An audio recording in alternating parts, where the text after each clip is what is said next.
충격적인 맛의 혁명이 제 인생을 완전히 뒤바꿔 놓았습니다. 단 한 모금의 음료가 어떻게 한 사람의 삶을 바꿀 수 있는지 오늘 여러분께 그 놀라운 이야기를 들려드리겠습니다. 잠시 3초만요. 시작하기 전에 구독과 좋아요도 감사하지만 재미없으면 댓글로 혼내주세요. 그럼 오늘 이야기 시작하겠습니다. 저는 캐서린 로웰입니다. 3년 전까지만 해도 뉴욕에서 꽤 성공한 음료 수입 유통회사 CEO였죠. 하지만 지금은 허드슨 강이 내려다 보이는 외곽 주택에서 블로그나 운영하는 50대 중반의 평범한 주부입니다. 아니, 그보다는 침묵 속에 갇힌 은둔자라고 해야 맞을 거예요. 오늘도 여느 때와 다름없이 창가에 앉아 차가운 커피를 홀짝이며 컴퓨터 화면만 바라보고 있었습니다.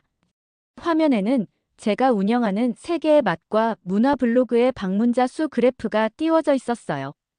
하루에 겨우 20명. 그것도 대부분 고정 방문자들이었죠. 또 실패인가? 깊은 한숨이 저절로 나왔습니다. 창밖으로는 잿빛 하늘이 무겁게 내려앉아 있었어요. 제 마음처럼 우중충한 날씨였습니다. 예전에는 달랐어요. 제 회사 글로벌 플레이버즈는 세계 각국의 특별한 음료를 미국에 소개하는 선구자였습니다. 마다가스카르의 바오밥 주스부터 티베트의 발효차까지 저는 늘 새로운 맛을 찾아 세계를 누볐죠. 하지만 가족 문제와 사업 실패로 모든 것을 접은 지 벌써 3년이 지났습니다. 현관 초인종 소리에 저는 무기력하게 일어났어요. 배달부가 내민 소포를 받아들고는 의아했습니다. 보낸 사람은 한국에서 유학 중인 딸 릴리였어요. 3년 전 가족 갈등 이후 우리 사이는 냉랭해졌고 그 후로는 생일이나 명절에만 형식적인 연락을 주고받았습니다. 소포를 열자 작은 편지와 함께 은색 캔 6개가 들어있었죠. 펩시 제로 라임이라는 이름이 적힌 음료였습니다. 편지에는 짧게 적혀 있었어요. 엄마, 이건 그냥 콜라가 아니에요. 한 번만 마셔봐요. 한국에서 개발된 이 음료가 지금 아시아 전체를 휩쓸고 있어요. 저는 피식 웃었습니다. 콜라라니. 세상에 이미 수백 가지 콜라가 있는데 또 다른 콜라가 뭐 그리 대단하다고. 하지만 딸에 대한 예의상 하나를 냉장고에 넣어두었어요. 그리고 다시 컴퓨터 앞으로 돌아갔습니다. 창밖으로는 이제 비가 내리기 시작했어요. 빗방울이 창문을 두드리는 소리가 외로움을 더 깊게 만들었습니다. 그렇게 또 하루가 무의미하게 흘러가는 듯 했죠. 하지만 그때는 몰랐습니다. 제 인생을 완전히 바꿔놓을 한 모금의 맛이 냉장고 안에서 저를 기다리고 있다는 사실을요. 그날 밤 잠이 오지 않았습니다. 어둠 속에서 천장만 바라보며 떠돌던 생각들이 마침내 저를 냉장고로 이끌었죠. 시계는 새벽 2시를 가리키고 있었어요. 차가운 타일 바닥이 맨발에 닿는 느낌이 생생했습니다.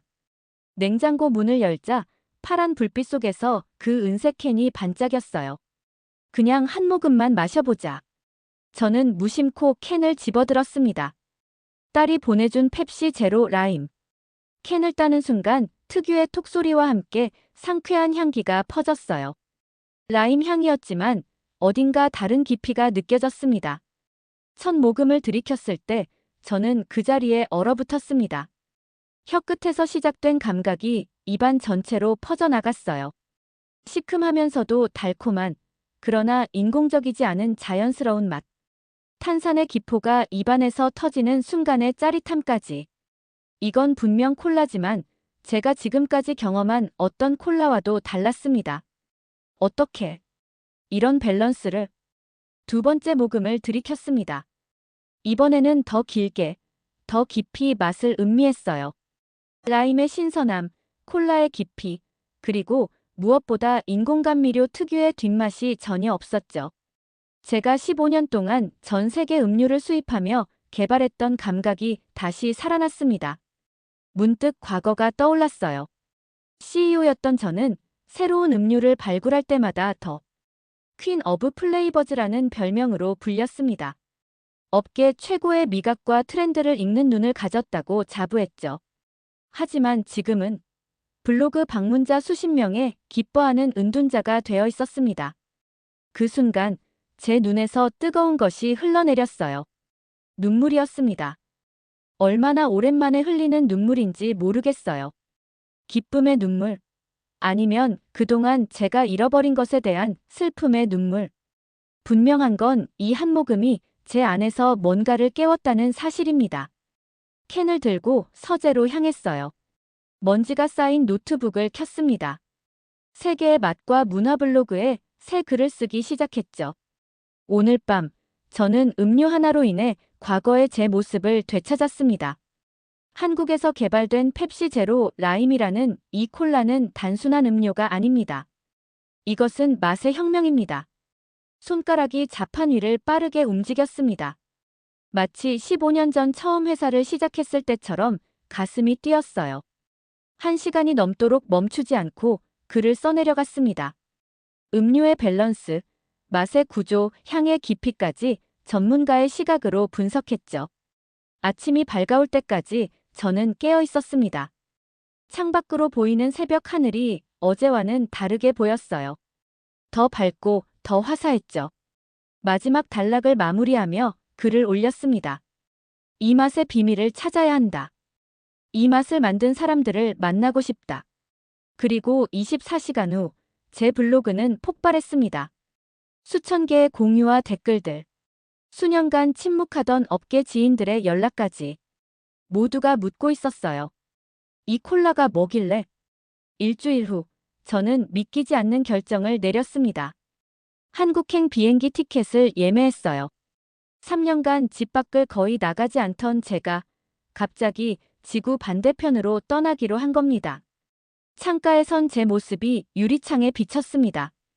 헝클어진 머리카락과 주름진 얼굴. 그동안 저 자신을 얼마나 방치했는지 새삼 깨달았어요.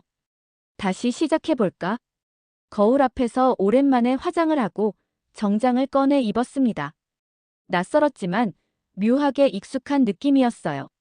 마치 오랫동안 잊고 있던 자전거 타기를 다시 시작하는 것처럼 제 몸은 여전히 기억하고 있었습니다. 비행기 안에서 저는 딸 릴리에게 메시지를 보냈어요. 한국에 가고 있어. 그 콜라의 비밀을 찾으러. 만나면 좋겠다. 응답은 차가웠습니다. 엄마, 갑자기 왜 오는 거예요? 난 지금 바빠요. 그냥 혼자 다녀요. 가슴이 찌릿했습니다. 딸에게 이렇게 거절당하는 건 처음이 아니었지만 매번 아팠어요. 3년 전 우리가 다퉜던 그날이 떠올랐습니다. 릴리가 음료 회사를 물려받기보다 자신만의 길을 가고 싶다고 했을 때 저는 그녀를 이해하지 못했죠.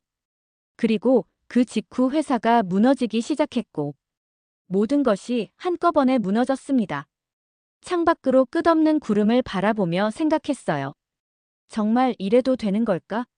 50대 중반의 나이에 그것도 딸도 만나주지 않을 낯선 나라에 홀로 가는 게 의심과 두려움이 밀려왔습니다.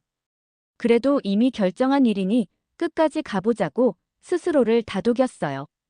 혹시 이게 제 마지막 도전이 될지도 모른다는 생각이 들었지만 그래도 괜찮다는 느낌이 들었습니다. 14시간의 비행 끝에 인천공항에 도착했습니다. 처음 밟는 한국 땅. 모든 것이 낯설었어요.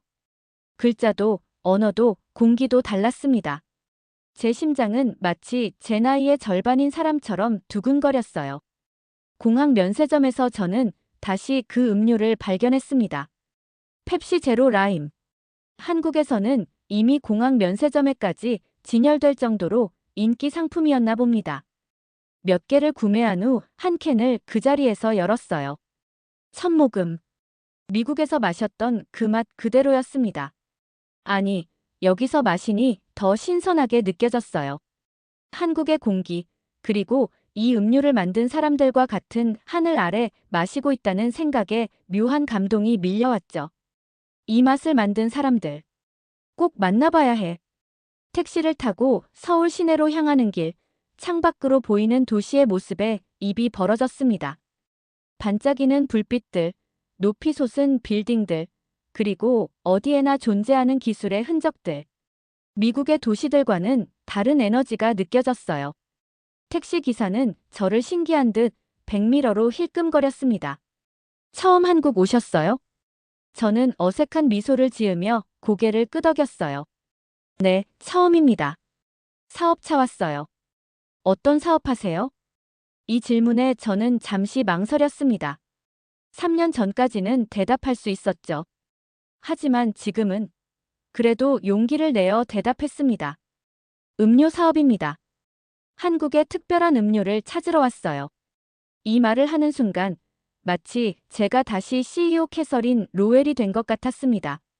3년간의 공백이 순간 메워지는 느낌이었어요. 호텔방에서 하룻밤을 보낸 후 저는 바로 행동에 나섰습니다. 펩시 제로 라임을 개발한 롯데칠성 본사에 연락을 시도했어요. 처음에는 쉽지 않았습니다. 과거의 명함도 인맥도 지금은 무용지물이었으니까요. 하지만 제 블로그 글이 미국 음료 업계에서 화제가 되면서 어느 정도 신뢰를 얻을 수 있었죠. 캐서린 로웰입니다. 미국에서 왔고 펩시 제로 라임에 관한 취재를 하고 있습니다. 전화기 너머로 여러 부서를 거치며 기다리는 동안 창밖으로 서울의 아침 풍경이 펼쳐졌어요.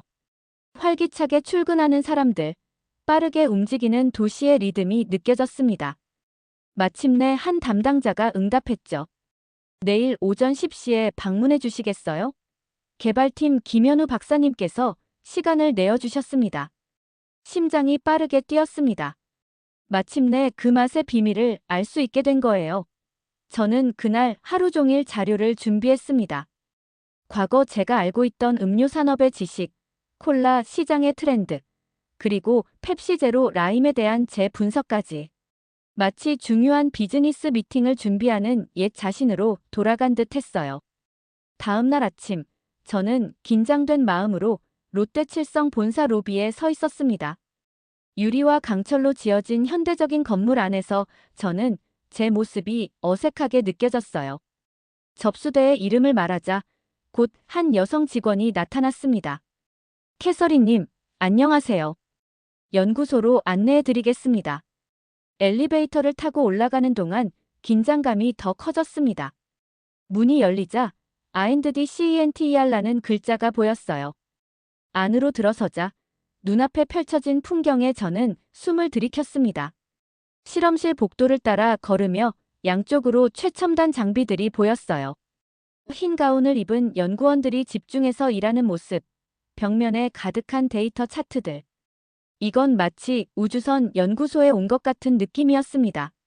마침내 회의실에 도착하자 40대 초반으로 보이는 남성이 일어나 반갑게 인사했어요. 캐서린 로웰님, 만나서 반갑습니다. 저는 음료 개발팀 김현우 팀장입니다. 김현우 박사는 영어가 유창했고 따뜻한 미소를 지니고 있었습니다. 그의 뒤로 4명의 팀원들이 함께 있었어요. 모두 진지하면서도 친절해 보였죠. 펩시 제로 라임에 관심 가져주셔서 감사합니다. 특히 로웰님 같은 업계 전문가가 평가해 주시니 더 의미가 있네요. 커피를 마시며 대화가 시작되었습니다. 김현우 박사는 곧 프레젠테이션을 시작했어요. 이 음료의 개발은 1500번의 실험 끝에 완성되었습니다.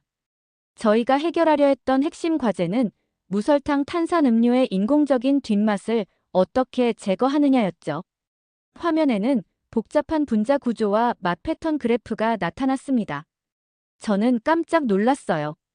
이 정도 수준의 과학적 접근은 미국의 대형 음료 회사들에서도 보기 어려웠거든요. 라임 향의 비율도 중요했습니다. 너무 강하면 콜라의 정체성이 사라지고 너무 약하면 차별점이 없어지죠. 저희는 황금 비율을 찾기 위해 6개월을 쏟아부었습니다. 팀원 중 한 여성이 추가 설명을 이어갔어요. 탄산 기포의 크기와 밀도도 맛 경험에 큰 영향을 미칩니다. 저희는 한국인의 미각 특성을 고려해 최적의 탄산 설계를 완성했습니다. 저는 이들의 설명을 들으며 숨이 막힐 정도로 감동했습니다. 이건 단순한 음료 개발이 아니었어요. 과학, 기술, 그리고 예술의 완벽한 조화였습니다. 이건 음료가 아니라 한국인의 자존심이군요. 제 말에 김현우 박사가 미소 지었습니다. 맞습니다. 저희는 글로벌 브랜드의 한국 지사가 아니라 세계를 바꿀 기술력을 가진 한국 기업이라는 것을 증명하고 싶었습니다. 롯데칠성 방문을 마치고 나온 저는 새로운 에너지로 가득 차 있었습니다. 김현우 박사팀의 열정과 전문성에 깊은 인상을 받았죠. 서울의 거리를 걸으며 머릿속은 새로운 아이디어로 넘쳐났어요. 이런 느낌은 정말 오랜만이었습니다. 다시 살아있다는 기분이랄까요? 딸 릴리에게 연락해봐야겠다는 생각이 들었어요. 아무리 거절해도 이곳까지 온 김에 딸의 얼굴이라도 보고 싶었습니다. 메시지를 보냈어요. 오늘 롯데칠성 연구소에 다녀왔어. 정말 놀라운 곳이었어. 내가 있는 홍대 근처에 가보려고 해. 시간 괜찮으면 저녁이라도 같이 먹자. 답장은 없었지만 그래도 홍대로 향했습니다. 젊은이들로 가득한 활기찬 거리를 걸으며 구글맵으로 유명하다는 카페를 찾아갔어요. 호기심 많던 릴리의 성격상 이런 트렌디한 장소를 좋아할 것 같았거든요. 카페에 들어서는 순간 믿을 수 없는 광경을 목격했습니다. 구석자리에 릴리가 앉아 있었어요. 그것도 3명의 한국인 친구들과 함께. 그들은 노트북을 펴놓고 무언가를 열심히 토론하고 있었습니다. 릴리는 한국어로 유창하게 대화를 이어가고 있었어요. 제가 전혀 몰랐던 모습이었죠. 망설임 끝에 다가갔습니다. 릴리. 딸의 얼굴이 굳어졌어요. 당황한 표정이 역력했습니다. 친구들은 호기심 어린 눈길로 저를 바라봤죠. 엄마, 왜 여기에? 릴리의 목소리에는 당혹감이 묻어났습니다. 그녀는 친구들에게 한국어로 뭔가 말했고 그들은 고개를 끄덕이며 자리를 떴어요. 마지못해 저를 앉게 한 릴리의 표정은 냉랭했습니다. 메시지도 안 읽었어요? 왜 알리지도 않고 오셨어요? 저는 당황했습니다. 확인해보니 메시지가 전송되지 않았더군요. 로밍 문제였나 봅니다. 하지만 릴리의 차가운 태도는 단순한 연락 문제가 아니란 걸 느낄 수 있었어요. 무슨 프로젝트를 하고 있었니? 친구들이랑.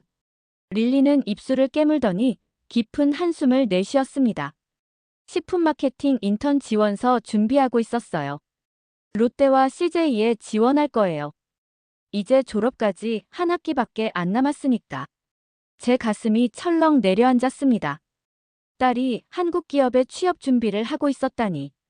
그것도 저에게 한마디도 없이. 인턴? 너 한국에 정착할 생각이었어? 그런 계획은 처음 듣는데. 릴리의 눈빛이 차가워졌습니다. 그녀는 카페 테이블 위에 놓인 펜을 손가락으로 굴리며 말했어요. 엄마가 언제 내 이야기에 관심 있었어요? 엄마는 늘 회사와 사업에만 관심 있었잖아요. 내가 한국어를 배운다 했을 때도 그저 비즈니스에 도움되겠네라고만 했죠. 그 말은 화살처럼 제 가슴을 파고들었습니다. 딸이 지닌 상처가 이렇게 깊은 줄 몰랐어요. 그리고 갑자기 나타나서 내 공간을 침범하는 건 뭐예요? 나 이제 엄마 그늘에서 벗어나고 싶다고요. 엄마처럼 다른 사람의 제품을 팔기만 하는 게 아니라 뭔가를 만들어내는 사람이 되고 싶어요. 릴리의 목소리가 점점 높아졌어요. 카페 안의 다른 손님들이 우리를 쳐다보기 시작했습니다. 저는 딸의 분노와 상처에 압도되어 말문이 막혔어요. 알았어. 미안해. 제 목소리는 떨리고 있었습니다. 내 공간을 침범할 생각은 없었어. 다만 너를 보고 싶었을 뿐이야. 릴리는 자리에서 벌떡 일어났습니다. 눈가에 눈물이 맺혀 있었어요. 지금은 시간 없어요. 친구들이랑 마무리할 게 있으니까 먼저 갈게요. 호텔로 돌아가세요, 엄마. 그녀는 가방을 들고 서둘러 카페를 나갔습니다. 저는 그 자리에 얼어붙은 채 남겨졌어요. 모든 사람들의 시선이 저에게 꽂히는 것 같았습니다. 쓸쓸히 자리에서 일어났을 때 테이블 위에 릴리가 놓고 간 노트 한 장이 눈에 들어왔어요. 그것은 롯데식품사업부 인턴십에 대한 지원서 초안이었습니다. 맨 위에는 한국어로 적힌 문장이 있었고 그 밑에 영어로 번역이 되어 있었어요. 저는 한국의 혁신적인 식품 기술이 세계를 변화시킬 수 있다고 믿습니다. 그 순간 깨달았습니다. 제 딸은 이미 저보다 더 멀리 보고 있었던 거예요. 호텔방으로 돌아와 침대에 쓰러진 저는 하염없이 천장만 바라보았습니다. 릴리와의 갈등은 예상했지만 이 정도로 깊은 상처가 있을 줄은 몰랐어요. 창밖으로는 서울의 밤이 깊어가고 있었습니다. 반짝이는 불빛들이 마치 제 마음속 혼란처럼 어지러웠어요. 저는 지난 3년간 침묵 속에 숨어 지냈지만 릴리는 자신만의 길을 개척해왔던 겁니다. 그것도 이국 땅에서 혼자서. 딸에 대한 미안함과 존경심이 동시에 밀려왔어요. 한밤중 갑자기 문자 알림음이 울렸습니다. 릴리였어요. 호텔 어디예요? 대화할 수 있을까요? 제 손이 떨렸습니다. 주소를 보내고 30분을 기다리는 동안 온갖 생각이 머릿속을 스쳐 지나갔어요. 노크 소리에 문을 열자 릴리가 서 있었습니다. 그녀의 눈은 붉어져 있었죠. 침묵 속에서 우리는 잠시 서로를 바라보았어요. 갑자기 릴리가 먼저 팔을 벌렸습니다. 저는 주저없이 그녀를 꼭 안았어요. 3년 만에 진심 어린 포옹이었습니다. 미안해요, 엄마. 아까 너무 심했어요. 릴리의 목소리가 떨렸어요. 우리는 방 안으로 들어와 나란히 소파에 앉았습니다. 창밖으로 보이는 서울의 야경이 우리의 대화를 지켜보는 듯 했어요. 난 오히려 고마워. 내 솔직한 마음을 알게 되어서. 제 목소리는 차분했습니다. 정말 미안해, 릴리. 내가 너무 내 일에만 집중했던 것 같아. 릴리는 깊은 숨을 내쉬었어요. 사실, 엄마 회사가 무너질 때 내 잘못인 것만 같았어요. 내가 가업을 잊지 않겠다고 했을 때 그게 엄마의 모든 것을 무너뜨린 것 같았거든요. 저는 놀라움을 감출 수 없었습니다. 그동안 릴리가 이런 자책감을 안고 살았다니. 절대 그렇지 않아. 회사가 무너진 건 시장 변화와 내 판단 착오 때문이었어. 내 선택은 전혀 관련 없어, 릴리. 잠시 침묵이 흘렀습니다. 릴리는 조심스럽게 물었어요. 그런데 왜 갑자기 펩시 제로 라임에 관심을 가지게 된 거예요? 저는 처음으로 모든 이야기를 털어놓았습니다. 3년간의 무기력함, 그리고 그 음료 한 모금이 제게 가져다준 변화까지. 릴리는 놀란 표정으로 듣고 있었어요. 엄마, 난 그냥 맛있어서 보냈을 뿐인데 그게 그렇게 큰 영향을 줄 줄은 몰랐어요. 우리는 서로를 바라보며 웃음을 터뜨렸습니다. 그 웃음 속에는 오랜 긴장이 풀리는 해방감이 있었어요. 나도 고백할 게 있어요. 릴리가 말했습니다. 사실 내가 한국에 온 건 엄마처럼 되고 싶어서였어요. 제 심장이 빠르게 뛰었습니다. 딸의 진심 어린 눈빛이 저를 향하고 있었어요. 엄마가 세계 각국의 특별한 음료를 발굴하던 열정을 항상 존경했어요. 그래서 나도 새로운 것을 발견하고 세상에 소개하는 사람이 되고 싶었죠. 다만 엄마처럼 유통이 아니라 실제로 만들어내는 사람이 되고 싶었어요. 릴리의 말에 제 눈가에 눈물이 맺혔습니다. 그동안 우리 사이에 쌓였던 오해와 거리감이 한순간에 녹아내리는 것 같았어요. 알아. 이제야 깨달았어. 난 더 이상 CEO 캐서린 로웰이 아니야. 그리고 넌 더 이상 내 그늘 아래 있는 작은 딸이 아니고 우린 각자의 길을 걷는 두 사람이야. 제 목소리가 떨렸습니다. 이어서 말했어요. 이젠 엄마로서가 아니라 너를 하나의 사람으로 보고 존중하고 싶어. 내가 걷는 길이 어디든 내가 행복하다면 그걸로 충분해. 릴리의 눈에서 눈물이 흘러내렸습니다. 그녀는 조용히 말했어요. 엄마, 내일 같이 갈 곳이 있어요. 내가 좋아하는 한국을 보여드리고 싶어요. 그렇게 우리는 밤늦도록 이야기를 나누었습니다. 과거의 아픔, 현재의 꿈, 그리고 미래에 대한 희망까지. 서울의 밤하늘 아래 엄마와 딸은 새로운 시작을 향해 한 걸음 나아가고 있었어요. 다음 날 아침 릴리와 함께 서울을 걷는 기분은 마치 새로운 세상을 발견하는 것 같았습니다. 우리는 한강공원을 거닐며 이야기를 나누었어요. 딸의 눈으로 바라본 한국은 제가 처음 와서 본 것과는 완전히 달랐습니다. 그건 단순한 관광지가 아니라 새로운 가능성의 땅이었어요. 엄마, 한국의 식품 기술이 얼마나 발전했는지 알아요? 특히 음료 분야에서는 정말 혁신적이에요. 릴리의 목소리에는 열정이 가득했습니다. 그녀는 이곳에서 보낸 시간 동안 한국의 식품 산업을 깊이 연구해온 모양이었어요. 엄마가 롯데칠성에서 만난 김현우 박사. 내가 그분 강의를 들었다는 거 알아요? 그분은 식품공학계의 전설이에요. 하버드에서 박사 학위를 받고 미국 대기업 제안을 거절하고 한국으로 돌아와 혁신을 이끌고 계시죠. 김현우 박사의 이름을 들으니 반가웠습니다. 제가 이틀 전에 만난 그 사람이 이렇게 유명한 인물인 줄은 몰랐어요. 우리의 대화는 자연스럽게 제 미래 계획으로 이어졌습니다. 사실 롯데칠성 방문 후에 많은 생각이 들었어. 블로그 글이 반응이 좋았거든. 이걸 기회로 작은 콘텐츠 회사를 다시 시작해볼까 생각 중이야. 릴리의 눈이 반짝였습니다. 정말요? 엄마, 그거 정말 좋은 생각이에요. 그녀는 잠시 생각에 잠기더니 말을 이어갔어요.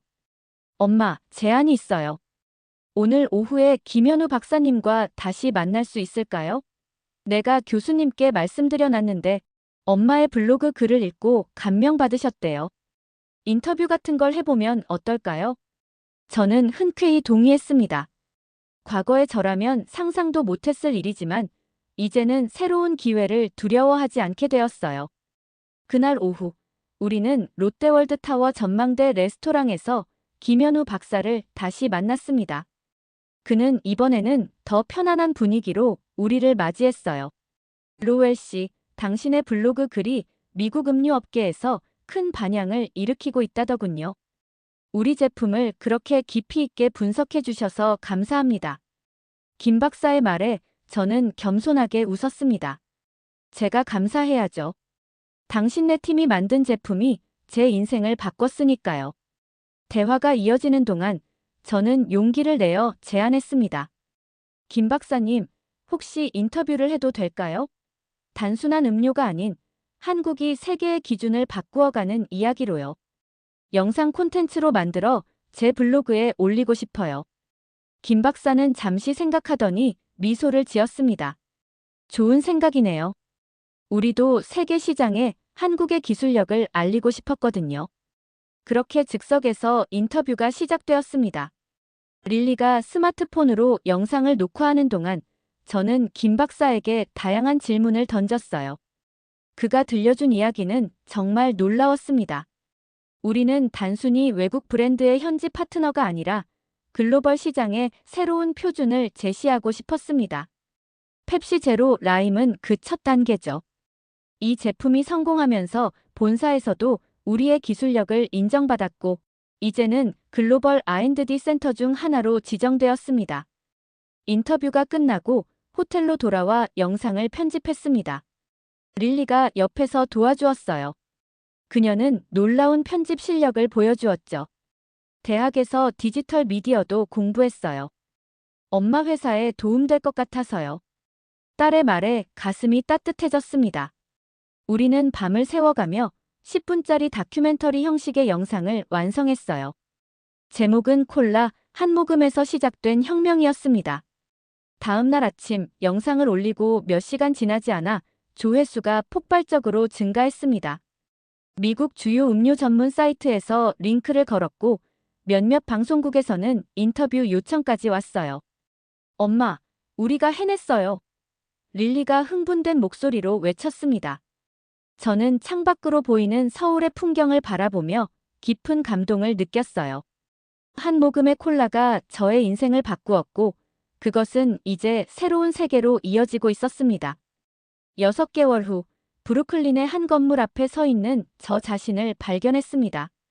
창문에는 비안드 플레이버라는 로고가 새겨져 있었어요.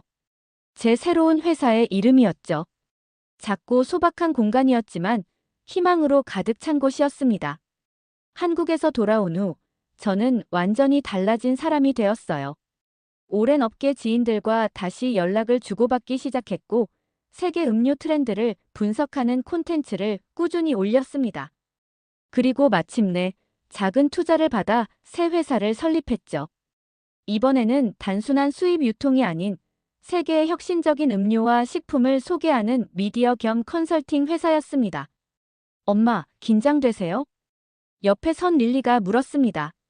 그녀는 한국에서의 학업을 마치고 미국으로 돌아와 저와 함께 일하기로 했어요. 롯데에서의 인턴십 제안도 있었지만 우리 모녀가 함께하는 이 새로운 도전에 더 큰 의미를 두었죠. 당연하지. 인생에서 두 번째 기회를 얻는 건 흔치 않은 일이니까. 우리는 함께 사무실 문을 열고 들어갔습니다. 오늘은 미국 최대 유통업체 글로벌 마켓의 바이어들과 중요한 미팅이 있는 날이었어요. 그들은 한국의 혁신적인 음료들을 미국 전역의 매장에 소개하는 프로젝트를 논의하고 싶어 했습니다. 회의실에는 이미 5명의 바이어들이 와 있었어요. 그들 앞에는 우리가 준비한 샘플들이 놓여 있었습니다. 그 중앙에는 펩시 제로 라임이 자리 잡고 있었죠. 여러분, 오늘 특별한 여정에 함께해 주셔서 감사합니다. 제 목소리는 자신감으로 가득 찼어요. 더 이상 침묵 속에 숨어있는 은둔자가 아니었으니까요. 이 음료들은 단순한 제품이 아닙니다. 이것은 한국이 세계의 기준을 바꾸어가는 혁신의 증거입니다. 프레젠테이션이 시작되었습니다. 릴리는 한국에서의 경험과 현지 시장 조사 결과를 전문적으로 설명했고, 저는 각 제품의 독특한 가치와 미국 시장에서의 잠재력을 분석했어요. 바이어들의 눈빛이 점점 더 관심으로 빛나기 시작했습니다. 특히 펩시 제로 라임의 성공 사례는 매우 흥미롭습니다. 이 제품은 출시 3개월 만에 아시아 시장 점유율 15%를 차지했고 현재 전 세계 20개국에 수출되고 있어요. 질문과 답변 시간이 이어졌습니다. 그들은 우리의 제안에 진지한 관심을 보였어요. 마침내 글로벌 마켓의 수석 바이어가 입을 열었습니다. 로웰 씨, 당신의 콘텐츠를 통해 처음 이 제품들을 알게 되었어요. 솔직히 처음에는 반신반의했지만 이렇게 직접 만나고 보니 확신이 생겼습니다. 우리는 10개 도시의 프리미엄 매장에서 시범 판매를 시작하고 싶습니다. 계약이 성사되었습니다. 우리의 첫 번째 대형 프로젝트였어요. 바이어들이 떠난 후 릴리와 저는 서로를 바라보며 환호성을 질렀습니다. 우리가 해냈어, 릴리. 그날 저녁, 브루클린의 작은 카페에서 우리는 성공을 축하하며 각자 한 캔의 펩시 제로 라임을 마셨습니다.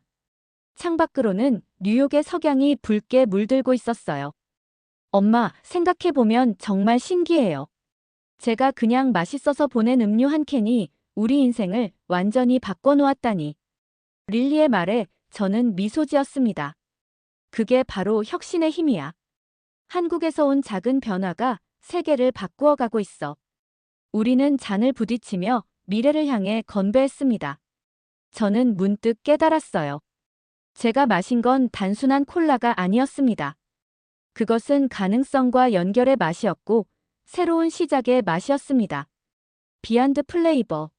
참 잘 지은 이름이야. 릴리가 말했어요. 그래. 맛 너머에는 항상 이야기가 있으니까. 우리는 이제 그 이야기를 세계와 나누는 다리가 될 거야. 창밖의 하늘에는 별들이 하나둘 빛나기 시작했습니다. 한국에서 시작된 작은 변화가 이제 더 넓은 세상으로 퍼져나가고 있었어요. 그리고 저는 50대 중반에 인생의 두 번째 장을 시작하는 행운을 누리고 있었습니다. 이번 영상은 여기까지입니다. 귀한 시간 시청해주셔서 감사드립니다. 저에게도 귀한 구독과 좋아요, 알림 설정까지 부탁드립니다. 감사합니다.